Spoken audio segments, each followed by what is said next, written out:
ஆண்டு ஆரம்பம் நிகழ்ந்து அதற்கு என்னை அழைத்தமைக்கு தங்கள் அனைவருக்கும் முதலில் என்னுடைய நன்றியை தெரிவித்துக் கொள்கிறேன். வாணிபாடி பாரதி தமிழ்ச்சங்கத்தின் தலைவர் அவர்களுக்கும் செயலாளர், பொருளாளர் மற்றும் உள்ள நிர்வாகிகள் அனைவருக்கும் மற்றும் என்னை இங்கு அழைத்து வந்த எங்களுடைய லயன் சுந்தரம் ஐயா அவர்களுக்கும் மற்றும் உள்ள அனைவருக்கும் என்னுடைய இந்திய மாலை வணக்கத்தை தெரிவித்துக் கொள்கிறேன். நல்லாரை காண்பதும் நன்றே, நலமிக்க நல்லார் சொல் கேட்பதும் நன்றே, நல்லார் குணங்கள் கிடைப்பதும் நன்றே, அவரோடு இணைந்து இருப்பதும் நன்றே. நாம இங்க நல்லோர்கள் சூழ்ந்துள்ள ஒரு சபையில் பேசுவது மிகவும் மகிழ்ச்சிகரமான ஒரு விஷயம். அதாவது ஐயா அவர்கள் கூறினார்கள், தமிழ் அழிந்து போகிறதோ என்ற ஐயம் உள்ளது என்று ஐயா அவர்கள் கூறினார்கள்.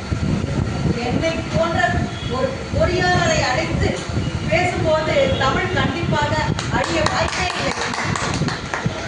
அதாவது நாங்கள் டென்த்தோட தமிழை மூட்டை கட்டி வச்சுட்டோம். அதுக்கப்புறம் பார்த்தீங்கன்னா பாலிடெக்னிக் போயிட்டோம். பாலிடெக்னிக்கும் ஃபுல்லாகவே இங்கிலீஷ் தான். அதுக்கப்புறம் பிஇ, எம்இ எல்லாமே இங்கிலீஷ் தான் மொத்தம். அப்படி இருக்கிற எங்களையே ஒரு பாரதி தமிழ் சங்கத்தில் கூப்பிட்டு எங்களை இங்கே பேச அழைச்சிருக்கிறது எங்களுக்கு மிகவும் ஒரு சந்தோஷமான விஷயம். அதற்கு நன்றியையும் மிகுந்த பாராட்டுகளையும் தெரிவித்துக் கொள்கிறேன். கல்வியில் சிறந்த தமிழ்நாடு தலைப்பு. அதாவது கல்வினாவே காமராஜர் தான் நினைவு வரார். ஜூலை 15 காமராஜர் பிறந்த தினத்தை கல்வி வளர்ச்சி நாளாக நம்முடைய தமிழக அரசு அறிவித்துள்ளது. அதற்கேற்றார் போல் காமராஜர் மிக அரும்பாடுபட்டிருக்கிறார்.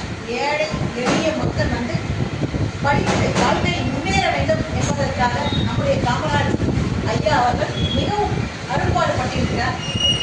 உண்டி கொடுத்தோம், உயிர் கொடுத்தோம். அதாவது குழந்தைங்கள்லாம் அப்போ 1960 1960 பார்த்தீங்கன்னா சாப்பாட்டுக்கு ரொம்ப கஷ்டம், துணிமணிக்கு ரொம்ப கஷ்டம். அப்படி இருக்கும்போது அவங்க எங்கிருந்து பள்ளி படிப்பை அவங்க தொடர்றது. அந்த மாதிரி ஒரு சூழ்நிலையில நம்ம காமராஜ் ஐயா அந்த கஷ்டத்தெல்லாம் பார்த்தாரு. ஏழை பங்காளன்னு சொல்லுவாங்க அவரை. அந்த கஷ்டத்தெல்லாம் பார்த்து மத்திய உணவு திட்டத்தை அறிமுகப்படுத்தினார். மத்திய உணவு திட்டத்தை அறிமுகப்படுத்தினதுனால சாப்பாட்டுக்காகவாவது நம்ம கல்வி கற்கலாம்னு ஏழை குழந்தைங்களாம் நிறைய பேர் கல்வி கற்க வந்தாங்க. அது மூலயமா கல்வியின் முக்கியத்துவத்தை நம்ம காமராஜ் ஐயா அவர்கள் ஏழை எளிய மக்களுக்கு வழங்கினார். அதே மாதிரி ஒரு முறை ஒருத்தர் கேட்குறாரு, நம்ம சிஎம் சார் அதாவது காமராஜ் ஐயா முதலமைச்சராக இருக்கும்போது என்னோட பையனுக்கு ஒரு சீட்டு கொடுங்க, காலேஜில் ஒரு சீட்டு கொடுங்க கேட்குறாரு. உடனே அவரோட பிஏவை கூப்பிட்றாரு. கூப்பிட்டு கேட்குறாரு, இது மாதிரி இந்த சீட்டு இருக்குதாப்பான்னு. அதனால் எல்லாமே தீர்த்து போச்சு, அந்த சீட்டெல்லாம் ஃபில் ஆகிடுச்சு, இப்போ எதுவுமே இல்லைன்னு சொல்கிறாங்க. ஆனால் அவர் உடனே ஏன் என்ன 25 சீட்டு தானே, இவ்வளோ பெரிய காலேஜ் இருக்குது, இவ்வளோ பெரிய வசதி வாய்ப்பு இருக்குது, 25 சீட்டு தானான்னு கேட்குறேன். ஆமாங்க ஐயா 25 சீட்டு தான் சொல்கிறாங்க. அதுக்கு காமராஜ் ஐயா சொல்கிறாரு, அந்த வகுப்புல 25 பேர் உட்காரலாம். அப்போ மற்ற நேரம் அந்த ஆய்வுக்கூடம் இருக்கும் இல்லைங்களா, லேப், அந்த லேப் என்ன ஆகும், அது சும்மா தானே இருக்கும்ன்றாங்க. ஆமான்னு சொல்றாரு. அப்படின்னா அதுக்கு ஒரு 25 பேர், இதில் ஆய்வுக்கூடத்தில் 25 பேர் செய்யும் போது வகுப்புல 25 பேர் இருக்கலாமே, இன்னொரு 25 பேரை நீங்க சேர்க்கலாமேன்னு சொல்றாரு. அப்படி இல்லாம ஜீவோ எதுவும் இல்லை அவரோட உதவியாளர் சொல்றாரு. ஜீவோ என்ன ஜீவோ, நான் சொல்றதாங்க ஜீவோ. ஒருத்தருக்கு உதவி செய்யறதுன்னா அது எப்படினாலும் நம்ம செய்யலாம். அதனால எழுதிக்கங்க, இதுதான் ஜீவோ, இன்னிலிருந்து நான் இன்னைக்கு ஜீவோ போட்டு எழுதிக்கணும்னு சொல்லி இன்னொரு 25 பேருக்கு அந்த லேப்ல ஒரு 25, அதே மாதிரி வகுப்பறையில ஒரு 25 பேர், இப்படி பார்ட் டைம் கொண்டு வந்தது முதலாக நம்ம காமராஜரோட அவரோட தலைமையில தான் ஆகும். இது மாதிரி காமராஜர் ஐயாவுக்கு டக்குன்னு யோசனை வரும்.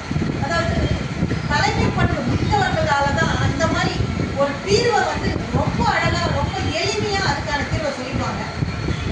ஒரு முறை இந்தியாவும் சைனாக்கும் போர் நடக்குது. அந்த போர்ல பார்த்தீங்கன்னா சைனா ஜெயிச்சு வென்றுவிட்டது, இந்தியா தோல்வி அடைந்தது. அப்போ ரொம்ப சோகமா ஜவஹர்லால் நேரு இருக்காரு. காந்தியடிகள் அதாவது காமராஜ் ஐயா அவரை பார்க்க போறாரு.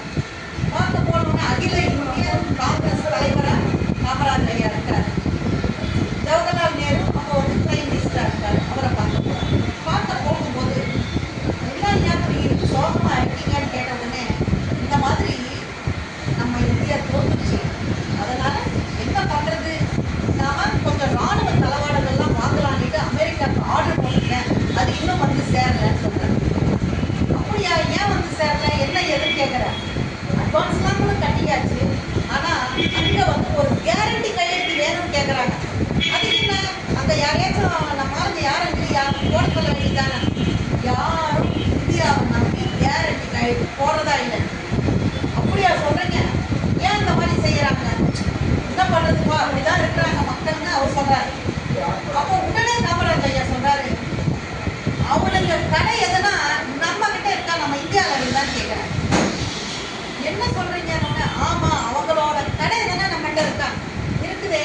அமெரிக்கன் எக்ஸ்பிரஸ் பேங்க் இருக்குது. நீ சொன்ன உடனே அதை இழுத்து மூட சொல்லுங்க. சொல்கிறேன் அச்சிக்கோ என்ன அப்படி சொல்கிறீங்க, இது இன்டர்நேஷ்னல் ப்ராப்ளம்ல ஆகிடும், வேண்டவே வேண்டாண்டா, நமக்கு உதவணும்னா அவன் கடை இங்கே இருக்கு அவ்வளோ தைரியமாக சொல்கிறாரு. உடனே இவர் ஒரு லெட்டர் எழுதுறாரு. லெட்டர் எழுதின உடனே இது அமெரிக்கன் எக்ஸ்பிரஸ் பேங்க்குக்கு போகுது. அங்கே போகிறதுக்குள்ள அவங்க பார்த்துட்டு ஒரே ஷாக்கு, உடனே இது நம்ம இதை மூடிட்டா என்ன பண்ணுறதுன்னு உடனே அந்த கேரண்டி சைன் ஆகி மறுநாளே வந்துடுது. ஸோ ஒரு பெரிய பிரச்சனையை எவ்வளோ ஈஸியாக நம்மளோட முதல்வர் காமராஜர் ஐயா தீர்த்து வச்சுட்டாரு பாருங்க. அதாவது கல்வியில் சிறந்த தமிழ்நாடு, கல்வியின் முக்கியத்துவம் அவருக்கு தெரியுது. அவரை நான் படிக்காத மேதைன்னு நிறைய பேர் சொல்கிறாங்க. அதாவது பாட புத்தகம் தான் படிக்கலையே தவிர அவருக்கு நம்மளோட மண்ணை படித்திருக்கிறார், மனிதர்களை படித்திருக்கிறார், தேசியத்தை படித்திருக்கிறார், அனைத்தையும் படித்திருக்கிறார் நம்முடைய முதலமைச்சர் காமராஜர் ஐயா. அப்படிதான் இன்னொரு முறை பார்த்தீங்கன்னா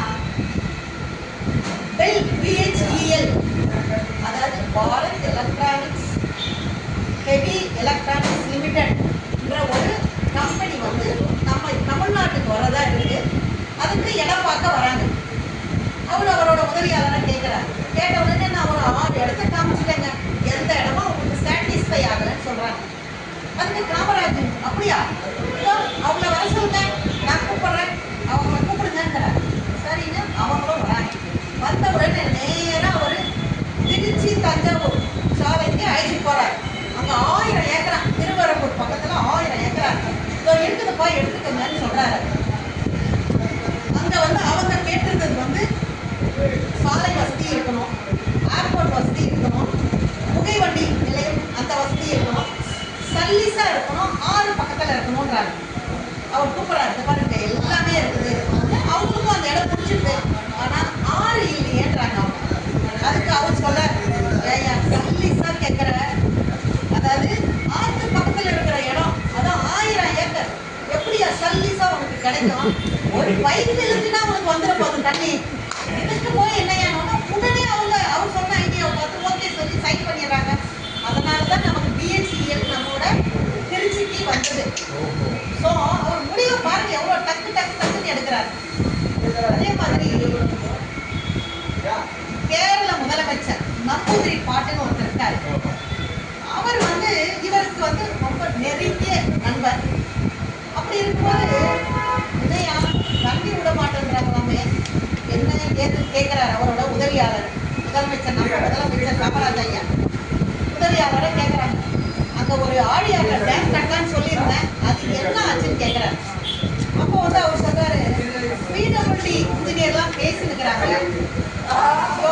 அவங்க பேசுவாங்கயா, அவங்களுக்கு 58 வயசு வரை அவங்களுக்கு இருக்குது பீரியட். 58 வயசு வரை அவங்க பேசுவாங்க பேசினே இருப்பாங்க. ஆனா உனக்கு எனக்கு 5 வருஷம் தான் டைம், 5 வருஷத்துக்குள்ள நம்ம முடிச்சுக்கணும், அதனால உடனே கூப்பிடியான்றாரு.